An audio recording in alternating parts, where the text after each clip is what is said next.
Morning friends. माझं नाव राजेश पाटील. मी वर्ग 12वीच्या biology विषयामधला पहिला चॅप्टर तुम्हाला या ठिकाणी शिकवणार आहे. चॅप्टरचं नाव आहे reproduction in lower and higher plants. बघा, चॅप्टर सुरू करत असताना सुरुवातीला या चॅप्टरमध्ये काय दिलेलं आहे त्याचा अर्थ आपण जाणून घेऊ. इथं बघा, रिप्रोडक्शन हा एक नाव दिलेलं आहे. याचा अर्थ आपण बघू. RE याचा अर्थ पुन्हा पुन्हा आणि दुसरा आहे प्रोडक्शन, याचा अर्थ होतो उत्पन्न होणे. म्हणजे याचा पूर्ण अर्थ काय झाला तर पुन्हा तयार होणे, उत्पन्न होणे. याच क्रियेला आपण रिप्रोडक्शन असं म्हणतो. मग रिप्रोडक्शनची ही क्रिया आपण काही प्लांट्स मध्ये बघणार आहोत. ते दोन पद्धतीचे प्लांट्स आहेत. एक लोअर स्वरूपाचे प्लांट आणि दुसरं म्हणजे हायर स्वरूपाचे प्लांट. पण लोअर स्वरूपाचे प्लांट्स म्हणजे कोणते तर लोअर स्वरूपाचे जे प्लांट्स आहेत त्यांना आपण अल्गी, फंगाय आणि लायकेन्स असं म्हणूया. म्हणजे हे विकसनशील स्वरूपाचे प्लांट्स आहेत. ते विकसित झाले नाही, हळूहळू ते विकास करणार आहे. आणि दुसरं हायर प्लांट्स म्हणजे काय, जे मोठे प्लांट्स आहेत जे पूर्णपणे विकासाच्या दृष्टीने चाललेले आहेत, त्यांचा विकास झालेला आहे. म्हणजे त्यांना आपण हायर प्लांट्स म्हणूया. त्यांची उदाहरणं हर्ब, श्रब आणि ट्री या माध्यमातून आपण या ठिकाणी बघतो आहोत. म्हणजे दोन पद्धतीचे प्लांट्स आहेत. एक या ठिकाणी हायर प्लांट्स आणि दुसरा लोअर प्लांट्स. या दोन्ही प्लांट्स मधला आपल्याला रिप्रोडक्शन हा एक भाग बघायचा आहे. तर सुरुवातीला आपण या ठिकाणी या प्रकरणाचं इंट्रोडक्शन बघूया. रिप्रोडक्शन म्हणजे काय. रिप्रोडक्शन याचा अर्थ आहे the production of young ones like the parent is called a reproduction. The production of young ones like parent is called reproduction. Reproduction ही जी क्रिया आहे ही essential स्वरूपाची प्रोसेस आहे. That's why we call this as a reproduction is an essential process. पण ही का आवश्यक आहे, कारण यात कंटिन्युटी ऑफ स्पेसिस होते आणि दुसरं कंटिन्युटी ऑफ लाईफ होते. म्हणजे कंटिन्युएशन ऑफ स्पेसिस कंटिन्यू ठेवला जातो आणि दुसरा भाग लाईफ जे आहे याला कंटिन्युटी मेंटेन केल्या जाते. आणि म्हणून या ठिकाणी रिप्रोडक्शन आवश्यक आहे. प्रत्येक ऑर्गॅनिझम जो आहे हा त्याच्या विशिष्ट स्वरूपाच्या रिप्रोडक्शनची मेथड दर्शवतो. It means that each organism has its on particular method of reproduction. म्हणजे प्रत्येक ऑर्गॅनिझम काय करतो, एका ठराविक स्वरूपाच्या म्हणजे पर्टिक्युलर मेथडनी रिप्रोडक्शन करत असताना आपल्याला दिसतो किंवा जाणवतो. म्हणजे रिप्रोडक्शन पर्टिक्युलर स्टेटमध्ये होत असताना आपण बघतो आहोत. रिप्रोडक्शन प्रॉपरली होते. या रिप्रोडक्शनचे काही टाइप्स आहेत. त्या ठिकाणी आपण यांचे टाइप्स लक्षात घेऊया. There are some types of this reproduction. मग आपला सेकंड टॉपिक त्यातला सुरू होतोय types of reproduction. There is a large diversity in the biological world. म्हणजे बायोलॉजिकल वर्ल्ड मध्ये डायव्हर्सिटी आपल्याला जास्तीत जास्त प्रमाणात दिसते. Each organism has its own method of reproduction. आणि प्रत्येक जो ऑर्गॅनिझम आहे त्या प्रत्येक ऑर्गॅनिझम त्याच्या ठराविक पद्धतीने रिप्रोडक्शन करतो. त्यावरून on the basis of it there are two main types of reproduction. यावरून रिप्रोडक्शनचे दोन टाइप्स घेतले. वन दॅट इज द दोन प्रकार घेतलेले आहेत. One that is the asexual method of reproduction and second one is the sexual method of reproduction. म्हणजे रिप्रोडक्शनचे दोन टाइप्स आलेत.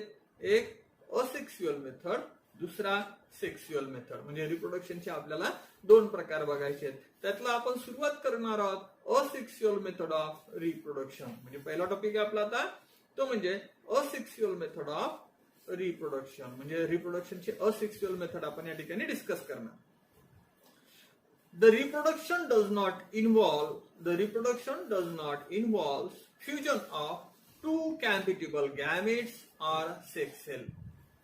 म्हणजे काय, या पद्धतीच्या रिप्रोडक्शन मध्ये दोन कॉम्पीट करणारे गॅमेट्स यांचा वापर होत नाही किंवा सेक्स सेल्स यांचा वापर होत नाही.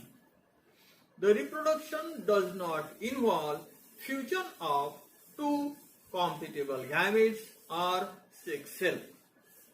सेकंड काय, sexual reproduction produce genetically identical progeny from single parent organism. नंतर दिलाय आपल्याला a single parent inherit the gene in offsprings.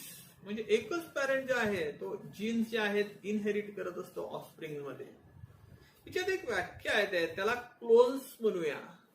Clones म्हणजे काय, morphological and genetically identical individuals are called as a clones.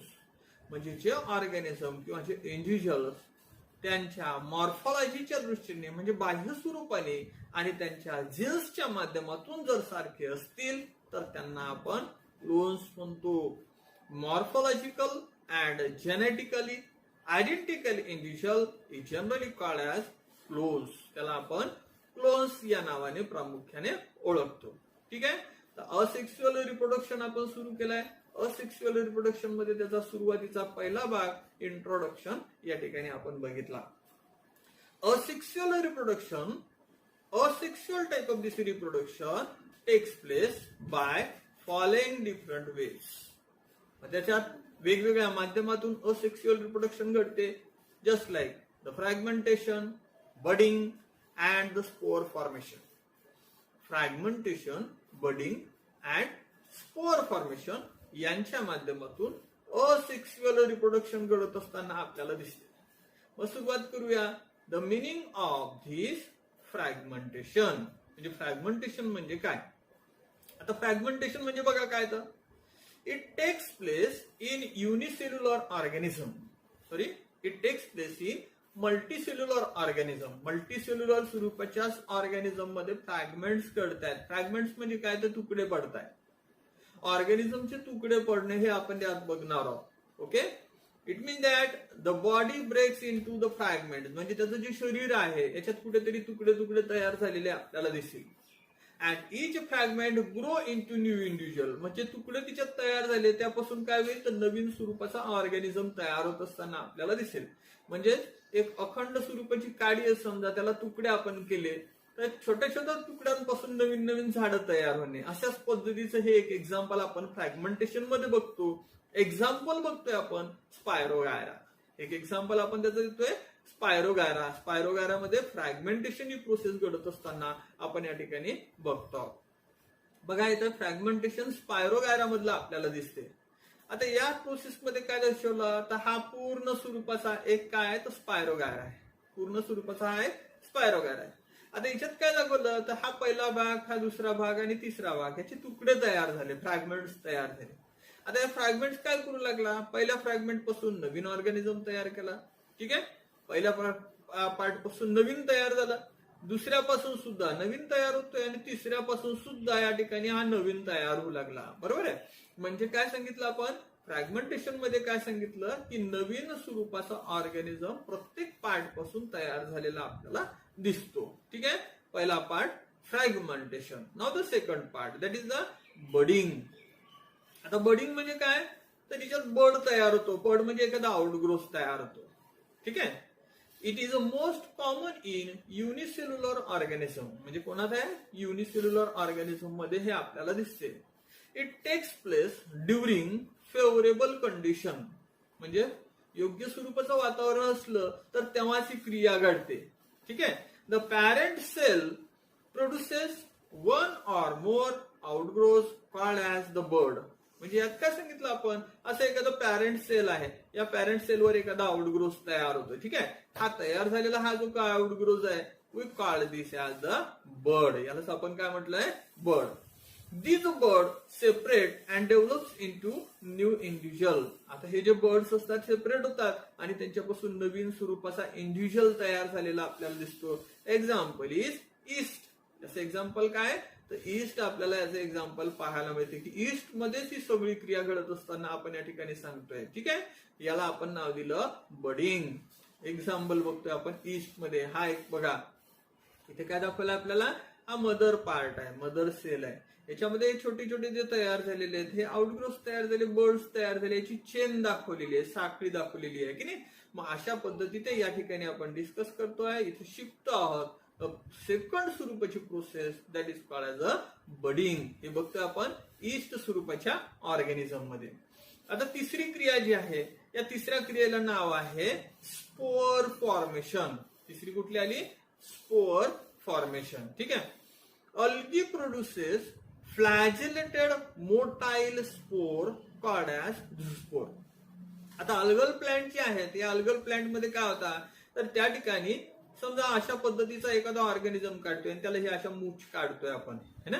मग याला काय म्हणूया? मूछला आपण काय म्हणतो? फ्लॅजेला म्हणतोय. मूछ सारखे काढलेले स्ट्रक्चर आहे, त्याला फ्लॅजेला म्हटलंय. हे कसे आहेत? तर मोटाईल आहेत, मोटाईल स्पोर आहेत. म्हणजे ते काय करतायत? तर हालचाल करू शकतात. त्यांना आपण काय नाव देऊया? त्यांना म्हणूया आपण झूस्पोर. त्याला काय म्हटलं? झूस्पोर. म्हणजे त्यात सांगितलं आपण algae produces flagellated motile spores, we call this as a zoospore. These zoospore grow into new individual. आता हे जे झूस्पोर्स असतात हे सरळ सरळ नवीन स्वरूपाच्या इंडिव्हिज्युअल मध्ये ग्रो झालेले आपल्याला दिसतात. त्याला म्हटलंय आपण स्पोर फॉर्मेशन. बघा या ठिकाणी झूस्पोर दाखवलाय. एक्झाम्पल दिसू लागला आपल्याला क्लायमोडोमोनासचं. ठीक आहे. आता हा पॅरेंट सेल आहे, दिसते ना, हा इथे लिहिलेला आहे. हा जो सेल आहे, हा पूर्णपणे हा जो सेल आहे याला पॅरेंट सेल म्हटलं. आता या पॅरेंट सेल पासून हे जे निघलेले जे स्ट्रक्चर आहेत हे छोटे छोटे निघलेले आहेत, ज्यांना केस दिसत आहेत इथे, है ना. मग त्याला फ्लॅजेला म्हटलंय. ते हालचाल करू शकतात त्या केसांच्या माध्यमातून. यालाच काय म्हटलं? तर झूस्पोर नाव दिलंय. काय नाव दिलंय? झूस्पोर. मग त्याचं उदाहरण दिलं आपण क्लायमोडोमोनास. ठीक आहे ना. क्लायमोडोमोनास मध्ये ही क्रिया घडत असताना आपण या ठिकाणी सांगतो. ओके. आता या 3 मेथड्स झाल्या. या 3 मेथडच्या व्यतिरिक्त सुद्धा या ठिकाणी काय, तर इथं रिप्रोडक्शन घडून येते. मग हे रिप्रोडक्शन घडत असताना या ठिकाणी पुन्हा मेथड वापरल्या, दुसऱ्या मेथड आहेत. तर त्यातली मेथड बघा, पहिली बायनरी फिजन, दुसरी कोनिडिया फॉर्मेशन आणि तिसरी गॅम्युली फॉर्मेशन. मग बायनरी फिजनचे एक्झाम्पल्स आपल्याला या ठिकाणी दिसू लागले आहेत. एक्झाम्पल काय आहे? Amoeba, paramecium. कोनिडिया फॉर्मेशनचे काय? तर पेनिसिलियम. आणि गॅम्युली फॉर्मेशनचे काय? तर स्पॉन्जेस. या सगळ्यांमध्ये काय, तर रिप्रोडक्शनची एक मेथड दिसते आहे, त्याला आपण असेक्सुअल मेथड ऑफ रिप्रोडक्शन असं म्हणतोय. ठीक आहे. मग रिप्रोडक्शन मध्ये 2 प्रकार आलेत, असेक्सुअल आणि सेक्सुअल. तर असेक्सुअल मेथड जे आहेत आपण त्या 3 माध्यमातून बघितलाय. आता सेकंड पार्ट त्यातला आहे, that is called as a vegetative type of reproduction. आता एक शब्द आपल्याला माहिती आहे, व्हेजिटेबल, है ना. मग व्हेजिटेबल म्हणजे काय? पालेभाज्या. मग कोणत्या असतात त्याच्यामध्ये? त्यात असतं रूट्स, त्यात असतो स्टेम, त्यामध्ये असतो लीव्स. म्हणजे झाडाचा कोणताही भाग या ठिकाणी रिप्रोडक्शन मध्ये इन्क्लूड झालेला आपल्याला दिसतो, है ना. मग आता रिप्रोडक्शन हे होणार आहे. मग यामध्ये काय, तर व्हेजिटेटिव्ह पार्ट पासून हे रिप्रोडक्शन होणार आहे. मग त्याला नाव काय दिलं? Vegetative type of reproduction. त्यालाच काय म्हटलं? Vegetative reproduction. ठीक आहे. मग हे जे व्हेजिटेटिव्ह रिप्रोडक्शन आहे हे आपण या ठिकाणी बघतो आहोत. ठीक आहे. बघा, vegetative reproduction is also called as asexual reproduction. यालाच आपण asexual type of the reproduction असं म्हटलं. The reproduction takes place through vegetative parts like a root, stem, leaves or the bird is called as a vegetative type of reproduction. म्हणजे रिप्रोडक्शनची जी process आहे झाडाच्या कुठल्या तरी part पासून होते. कुठला? रूट, स्टेम, लीफ और बर्ड या पार्ट पासून रिप्रोडक्शन घडते. म्हणून त्याला नाव दिलं व्हेजिटेटिव्ह टाइप ऑफ रिप्रोडक्शन. त्याला काय म्हटलं? Vegetative type of reproduction. आता हे जे व्हेजिटेटिव्ह रिप्रोडक्शन आहे हे काही मेथड्सनी घडतंय. There are some methods of this vegetative propagation or reproduction. One, that is the natural, म्हणजे नैसर्गिक पद्धतीने ते घडते. and second one is the artificial, म्हणजे कृत्रिम. म्हणजे दोन्ही प्रोसेसेसच्या माध्यमातून रिप्रोडक्शन घडते. One that is the natural and second one is the artificial. मग आता सुरुवात करूया या ठिकाणी आपण artificial method of vegetative type of reproduction. Artificial method आपण या ठिकाणी बघतो आहोत. कुठली बघतो आहोत? Artificial method of vegetative reproduction. मग कुठे घडते? Agriculture and horticulture exploit different artificial method of vegetative reproduction. म्हणजे ऍग्रिकल्चर आहेत आणि हॉर्टिकल्चर आहेत, यांच्या माध्यमातून काय होते? तर रिप्रोडक्शनची ही प्रोसेस यूज केल्या गेलेली आपल्याला दिसेल. यामध्ये काही मेथड्स असताना आपल्याला दिसेल. कुठली आहे? कटिंग. दुसरी कोणती आहे? ग्राफ्टिंग. तिसरी कोणती आहे? बडिंग, टिश्यू कल्चर आणि मायक्रो प्रोपागेशन. म्हणजे 5 मेथड दिसत आहेत. Cutting, grafting, budding, tissue culture आणि मायक्रो प्रोपागेशन. ह्या सगळ्या काय आहेत? तर मेथड्स आहेत, artificial method of vegetative reproduction.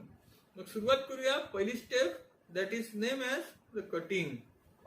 Cut करणे म्हणजे कापणे. ठीक आहे ना? मग याला आपण कटिंग मध्ये इन्क्लूड करतोय. Cutting are the small piece of any vegetative part of the plant. म्हणजे झाडाच्या कुठल्याही भागाला छोट्या पीस मध्ये कन्वर्ट केलेला आपल्याला दिसेल. है ना? छोटा पीस बनवलेला आहे. Cutting have 1 or more birds. त्या कटिंग मध्ये काय असते? एक किंवा जास्त त्यामध्ये बर्ड्स असताना आपल्याला दिसेल. Cuttings are use for propagation. आणि हेच कटिंग प्रोपॅगेशन साठी वापरलेले आपल्याला दिसेल. ओके. मग तेच प्रोपागेशन साठी वापरलेले आपल्याला दिसतात. मग त्यात त्यांचे काही प्रकार पडत आहेत. जसं स्टेम कटिंग, एक्झाम्पल दिसते आपल्याला रोज आणि बोगनविलिया. ठीक आहे. लीफ कटिंग, याचे एक्झाम्पल दिला आपल्याला सॅन्सविरिया, त्याला आपण ब्रायोफिलनचं लीफ असं सुद्धा म्हणतो, प्लांट सुद्धा म्हणतोय. ठीक आहे. त्यानंतर रूट कटिंग, आणि असं एक्झाम्पल दिसतंय आपल्याला ब्लॅक बेरी. ठीक आहे. मग आपण इथे काय बघतो आहोत? तर रिप्रोडक्शन असेक्शुअल मेथडनी, त्यातल्या त्यात आर्टिफिशियल मेथडनी. पहिला भाग कटिंग. ठीक आहे. पहिला भाग कोणता होता? तर कटिंगचा पहिला भाग आपण या ठिकाणी बघितला. कटिंगची प्रोसेस बघितली आहे ना. Now the second one that is called as a grafting. Graft करणे असं आपण म्हणतोय त्याला.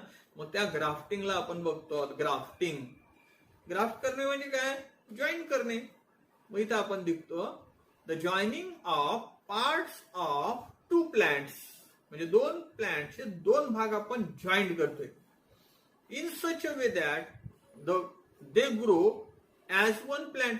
त्याला जॉईन तर केलंय आणि ते जॉईन करून काय झालं? त्याचं फक्त एकच प्लांट तयार झालेले आपल्याला दिसेल. म्हणजे समजा हा एक स्टेमचा भाग आहे, हा भाग. ठीक आहे. हा दुसरा एक स्टेमचा भाग आहे. आता हा 2 भाग एकमेकांना असे जॉईंट करायचे की त्या ठिकाणी हे पूर्ण एकच पार्ट वाटला पाहिजे. है ना? मग that is called as a grafting. म्हणजे बघा काय? The joining of parts of 2 plants in such a way that they grow as 1 plant is called as the cutting. ठीक आहे. याला आपण कटिंग या नावाने संबोधलंय. आता या कटिंग मध्ये या कटिंग मध्येच आपल्याला काय दिसेल? Sorry, grafting. In grafting the term scion and stock are use. या 2 टर्म्स यूज केलेले असतात. एकाला म्हणतो आपण स्कायन आणि दुसऱ्याला म्हटलंय स्टॉक. मग आता या ठिकाणी या दोघांचं मिनिंग बघूया. स्कायन म्हणजे काय आणि स्टॉक म्हणजे काय? तर पहिले स्कायन म्हणजे काय? The part of the stem containing more than 1 bud is joined to rooted plant. इथं TO2 पाहिजे. 2 rooted plant is called as a scion. त्याला आपण काय? स्कायन म्हणतोय. म्हणजे समजा एखादं कुंडीत लावलेलं झाड आहे. हे कुंडीत लावलेलं झाड आहे. याला काय म्हणणार आपण? या ठिकाणी यात एक भाग आला आणि हे वरतून जे आपण नवीन लावणार आहोत, हे नवीन जो लावणारा भाग आहे, या नवीन लावणाऱ्या भागाला आपण स्कायन असं म्हणतोय. But the part of the stem containing more than 1 bud is joined to the rooted plant. म्हणजे ह्या rooted plantला हे लावणार आहे की नाही, आणि म्हणून या भागालाच आपण काय नाव देणार आहे? याला नाव देणार स्कायन. आता हे दुसरं कुंडीत लावलेलं झाड दिसते आपल्याला इथे ना. हे कुंडी आहे, त्यामध्ये लावलेलं झाड आहे. मग याला आपण म्हटलंय रूटेड प्लांट. मग या रूटेड प्लांटला काय म्हटलंय? स्टॉक. म्हणजे हा जो भाग झाला याला स्टॉक म्हणू, हा जो वरचा भाग झाला त्याला स्कायन म्हणून. म्हणजे 2 पार्ट आपल्याला तिच्यात पर्टिक्युलरली पाहायला मिळते. एक स्टॉक आणि दुसरा स्कायन. स्टॉक आणि स्कायन याच्यापासून जी प्रोसेस घडते त्या क्रियेला आपण नाव दिलंय ग्राफ्टिंग. काय म्हटलंय? ग्राफ्टिंग. एक्झाम्पल बघतोय आपण इथे. बघा हे काय दिलंय? रोज प्लांट आहे, गुलाबाचं झाड आहे. गुलाबाच्या झाडामध्ये आपण काय केलेलं आहे? ही एक क्रिया केलेली आहे. काय केलंय? तर इथं बघा हे एक झाड आहे, हे है ना. ह्या झाडाला या ठिकाणी हे बर्ड लावतोय आणि इथून काढून इथ्यात डायरेक्ट फिक्स करून देतोय. या ठिकाणी फिक्स केलेलं आपल्याला दिसतंय बघा. है ना, आणि त्याला नंतर वरतून हे चिटकवल्यानंतर याला काय केलं, वरतून बांधून घेतलंय, है ना. मग अशी जी क्रिया घडते या क्रियेला आपण पूर्णपणे नाव दिलं ग्राफ्टिंग. काय नाव दिलं, ग्राफ्टिंग. बरोबर आहे. कळते विद्यार्थी मित्रांनो. या ठिकाणी आपण ग्राफ्टिंगची प्रोसेस शिकलेलो आहोत. ओके. नंतर बघतोय आपण बडिंग. पुढची क्रिया बडिंग. ठीक आहे. Bud it is also type of grafting. हे ग्राफ्टिंगचाच एक प्रकार आहे. Budding is only bud is joint on the stock. इथे शब्द चुकलाय, इथं बड पाहिजे. In budding only one bud is joint on the stock. म्हणजे रुटेड प्लांट आहे की नाही, त्या रुटेड प्लांटला काय केलं तर फक्त एकच स्वरूपाचा या ठिकाणी बड लावलाय. याला आपण नाव दिलंय बडिंग. एक्झाम्पल बघा, ऍपल, पियर, रोज. ऍपल, पियर, रोज. ठीक आहे. बघा आपण पार्ट बघितलाय बडिंग. पुढची प्रोसेस आहे, त्या पुढच्या क्रियेला नाव आहे tissue culture and micro propagation. आपण दोन्ही हेडिंग एकाच खाली घेतले. टिश्यू कल्चर म्हणजे काय आणि मायक्रो प्रोपागेशन काय, यांच्या फक्त डेफिनेशन्स आपल्याला आलेल्या आहेत. तर सुरुवातीला बघूया टिश्यू कल्चर म्हणजे काय. A small amount of plant tissue, a small amount of plant tissue is carefully grown to give many plantlets. म्हणजे काय, एखादा प्लांटचा पार्ट आहे, याचे तुकडे तुकडे केले, ते लावले आणि त्याच्यापासून अनेक झाडं तयार झाले, अनेक स्वरूपाची झाडं तयार झालेली असतील. ते छोटे छोटे तयार झालेले झाडं ज्यांना आपण प्लांटलेट असं म्हणतोय. मग या टेक्निक मध्ये युज केलंय, त्याला टिश्यू कल्चर नाव दिलं. काय नाव दिलं, टिश्यू कल्चर. मग काय म्हटलंय, अ स्मॉल अमाउंट ऑफ, ठीक आहे बघा, a small amount of plant tissue is carefully grown to give many plantlets is called tissue culture. त्याला आपण टिश्यू कल्चर म्हणतोय. Now the second method that is a micro propagation. Micro म्हणजे त्याचा अर्थ काय झाला, त्या ठिकाणी एकदम बारीक स्वरूपाचा काय केलाय तर प्रोपॅगुल तयार केलेला दिसेल है ना. मग हिच्यात आपण सांगितलं a tissue culture technique in which large number of plants are produced in very short time period is called micro propagation. म्हणजे टिश्यू कल्चरच्या या टेक्निक मध्ये अनेक स्वरूपाचे प्लांट्स तयार झाले थोड्या कालावधीमध्ये. या क्रियेला आपण या ठिकाणी सांगितल्याप्रमाणे नाव देऊया मायक्रो प्रोपागेशन. मग दोन स्टेप दिसत आहेत आपल्याला आर्टिफिशियल मेथड्स मध्ये. पुन्हा एक टिश्यू कल्चर आणि दुसरा मायक्रो प्रोपागेशन. ठीक आहे विद्यार्थी मित्रांनो. तुम्हाला जर माझा हा आजचा झालेला लेक्चर आवडलेला असेल तर माझ्या या व्हिडिओला लाईक, शेअर आणि सबस्क्राईब करा. बेल आयकॉनला क्लिक करा. म्हणजे जे नवीन नवीन व्हिडिओ माझे जे तयार होतील हे तुमच्या समोर सुरुवातीला आलेले राहतील. तुम्हाला काही आजच्या टॉपिक मध्ये काही डाऊट्स असतील तर कॉमेंट बॉक्समध्ये जाऊन कॉमेंट्स करा. थँक्यू.